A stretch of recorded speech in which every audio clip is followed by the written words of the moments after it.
Have you ever showed up to a tournament and thought, you know what? I want to play a board game today. I'm not really feeling this TCG scene right now. Well, I have just the deck for you.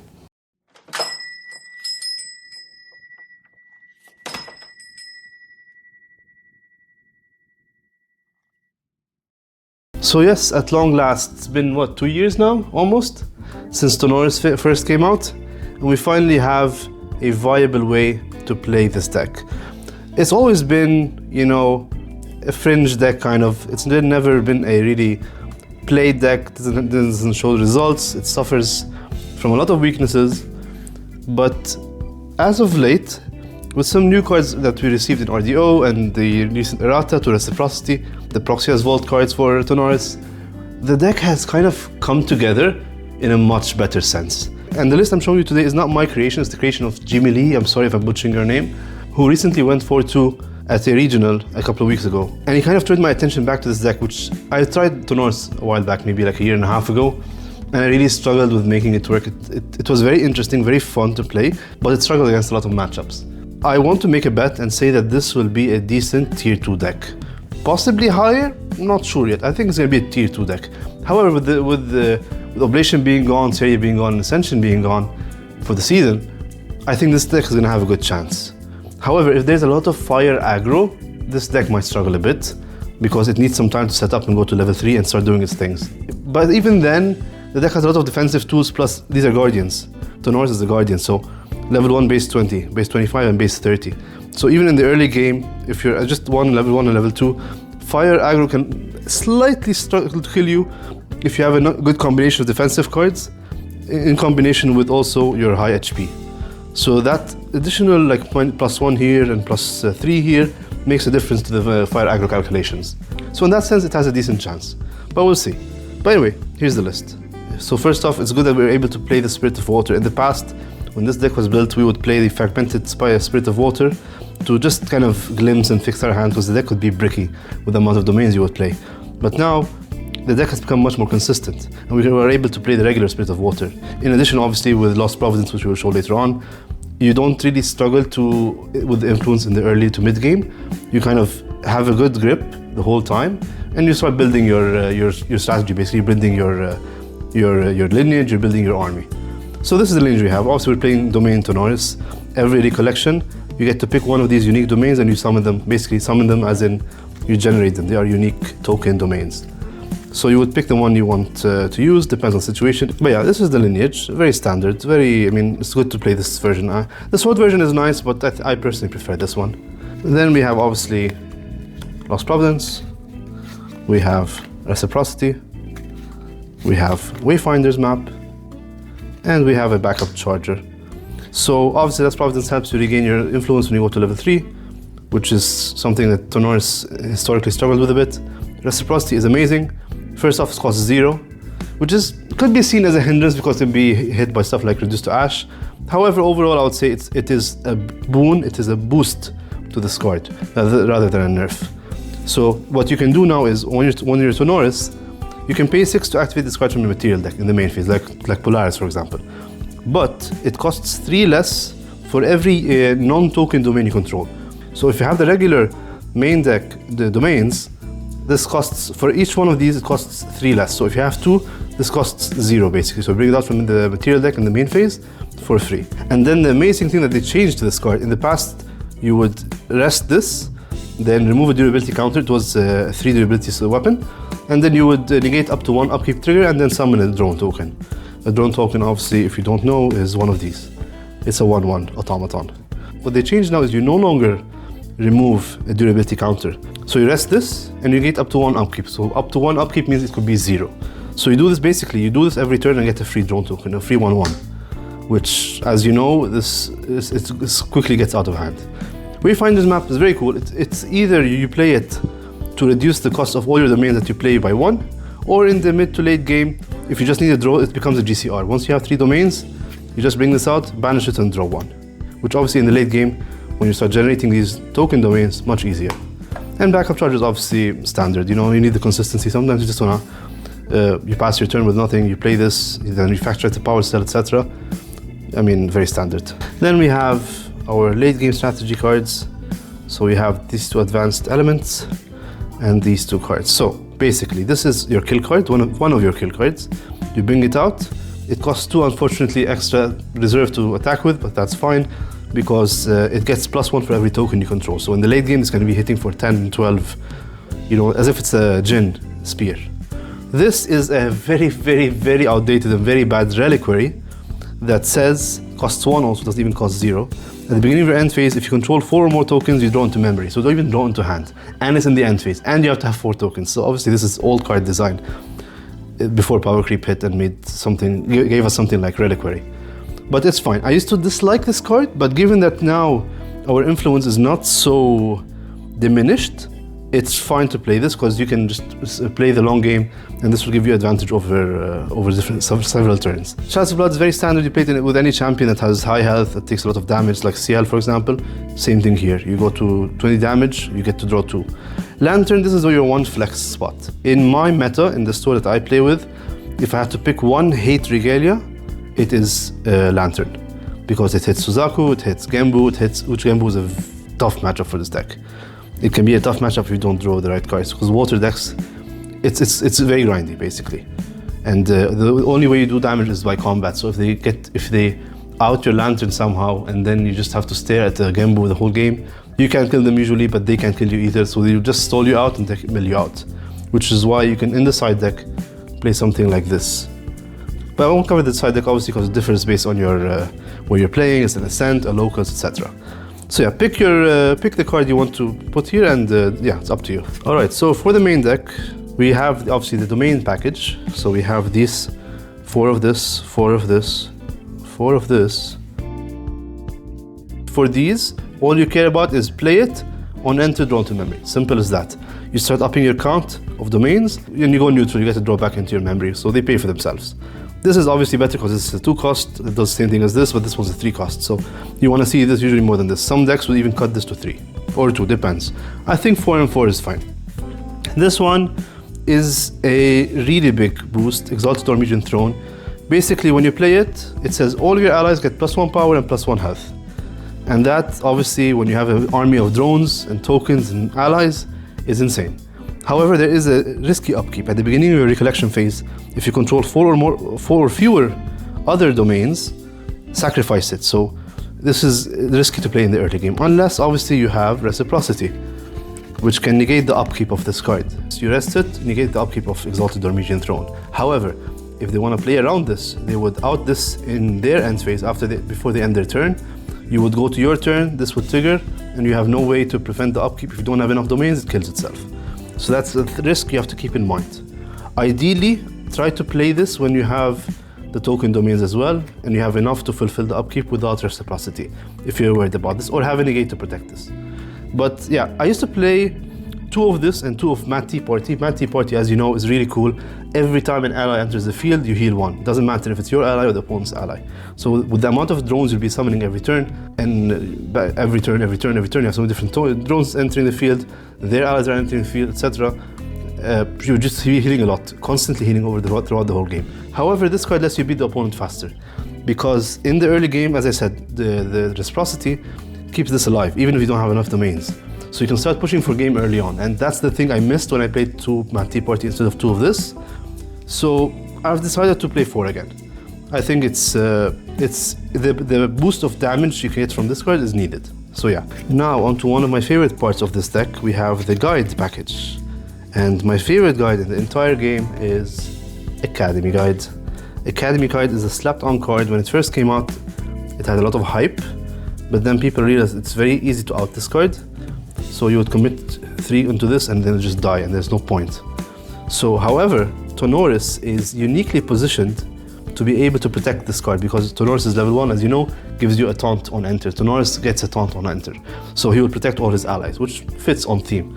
And also, in addition, with cards like this, the Frog, and additional defensive cards we'll see later on, you have a lot of ways to protect your Academy Guide. And if you can get one to stick, and you combine it with stuff like floating memory, you will get so much value. You will level up to 3 with little to no loss of influence, which is fantastic. It's absolutely crazy. It's absolutely crazy. And Dungeon Guide is standard. You know, if you can get this Dungeon Guide, without risking any good cards, you go for it as well. Sometimes you play a combination of these two and you just push for game. This allows you to push for game earlier, especially if you have a lot of Neos cards in hand. Now for the defensive cards to allow you to protect your cards, especially stuff like your Academy Guide, we have the amazing Storm of Thorns, a Nico special, obviously a Guardian special.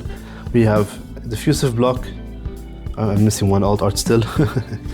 And we have a Frostbind, 2 Frostbind, and 4 Engulf. I think Engulf, looking back at this deck, honestly, and how I used to play it in the past, Engulf has made a massive, massive difference. Having an Omni Negate, relatively an Omni Negate, except attacks basically. You can negate anything, any threat, anything that an ally, a really powerful action card, a Fantasia, anything. You negate it with this basically. And there's no ifs or buts. No pay 2 to prevent it, nothing. Because in the past you could play Cerulean, for example. But yeah, you play Engulf and gives you a really good layer of protection. Frostbind, obviously, sometimes it comes in clutch if they don't expect it. Diffusive Block is both a float and can protect either your Toad or your Academy Guide, which they will not usually expect, letting it survive an extra turn. This gives you a float and the Academy Guide will reduce your cost by 1. Absolute amazing synergy. Storm of Thorns, very similar, protects your whole board from 1 pings, basically reduces everything by 1. And if a unit is doing this damage, it takes 1 back. It's an amazing card. People often forget what this card does, and they don't really understand what it does. I've explained it a few times, many times actually, to people, but it can be tricky to wrap your head around because it's such a powerful effect. So yeah, these are your defensive cards. And then before we go to our Neos cards, let's just go over the final 2 utility cards. Obviously 4 Factorize, very standard for any water deck, and then 2 Escape the Wreckage. Sometimes you just want to make the opponent waste their attacks on your Academy Guide. You just play this in the end phase. Your Academy Guide's about to die, you play this, you bring it back and draw it to memory. Same thing with the Toad, you can protect it. Or you can even, if you're really desperate, you can even do this with Dungeon Guide.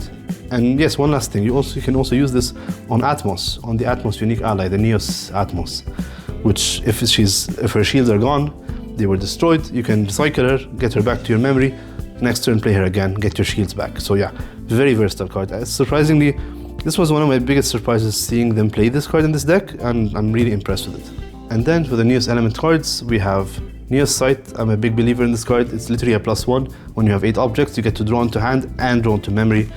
It helps a lot in the late game, especially with your Scripture. Again, you're basically your reliquary at home.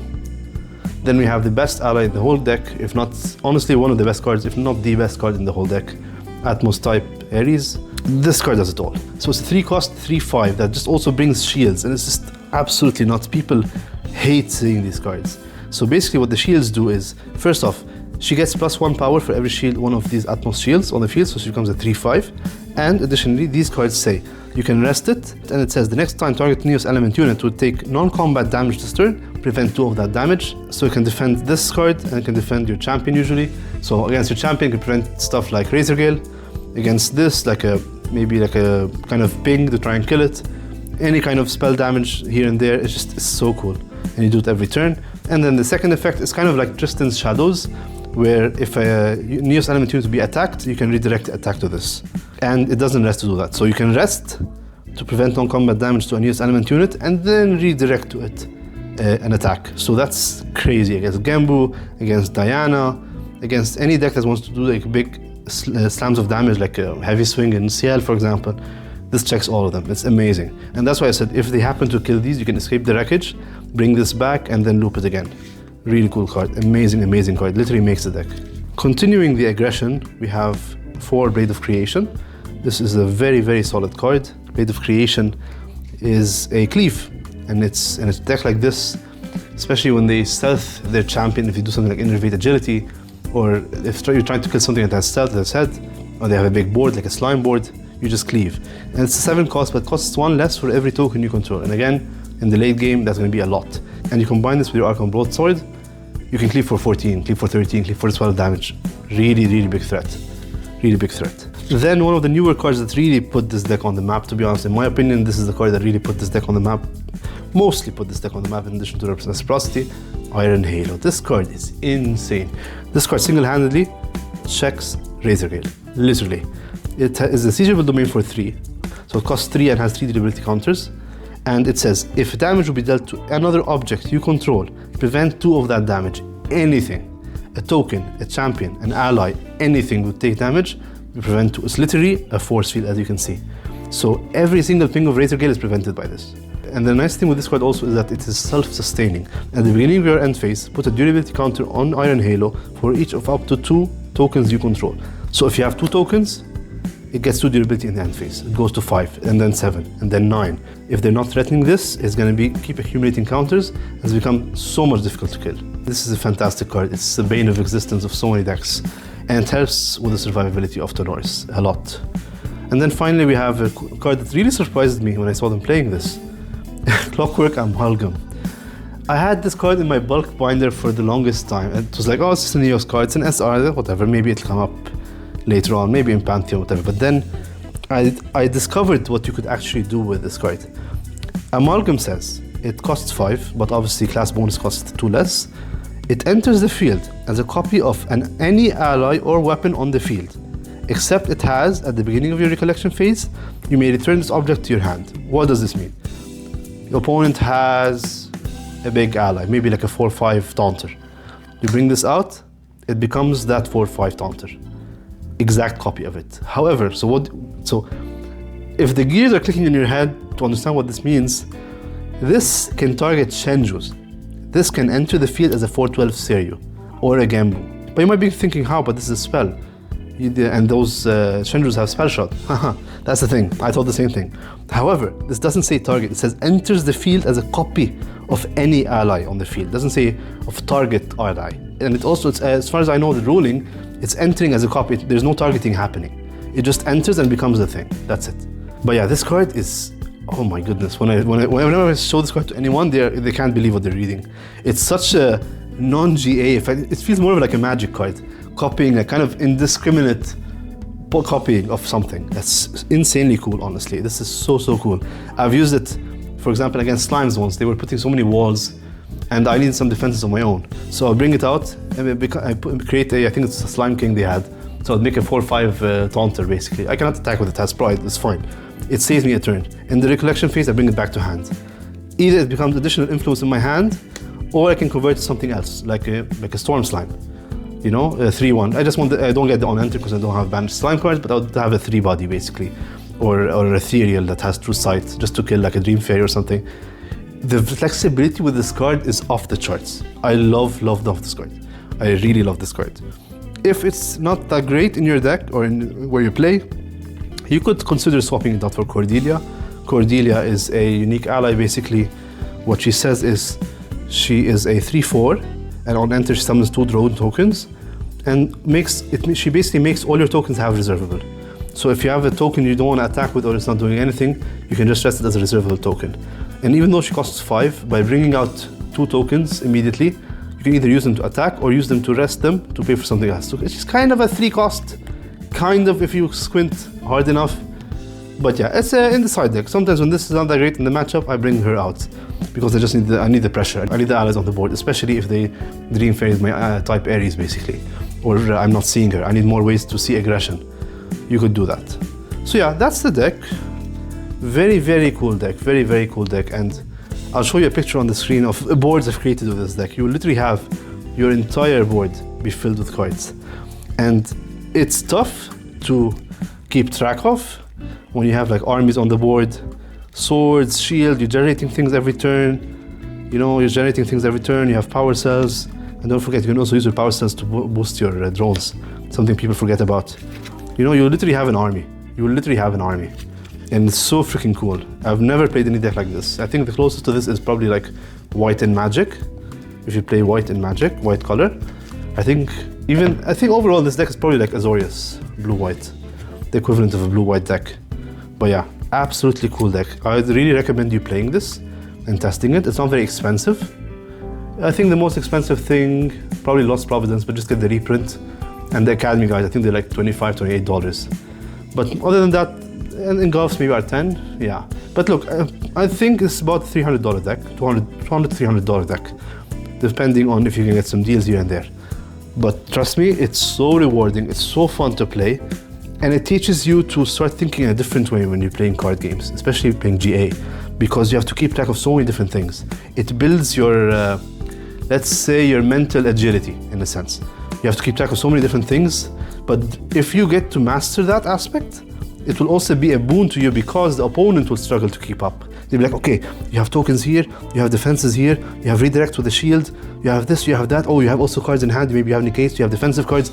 You can really overwhelm the opponent, which is something you don't really find in any other decks, honestly. I don't think any other deck has this. Maybe Terra Diachan, but unfortunately Terra Diachan needs a lot of help because they also have a lot of different things happening, Fantasians and stuff. But yeah, I'm gonna go on the record and say I think this deck is gonna be at least a tier 2 deck next format. Tier 1 might be iffy. That's the thing.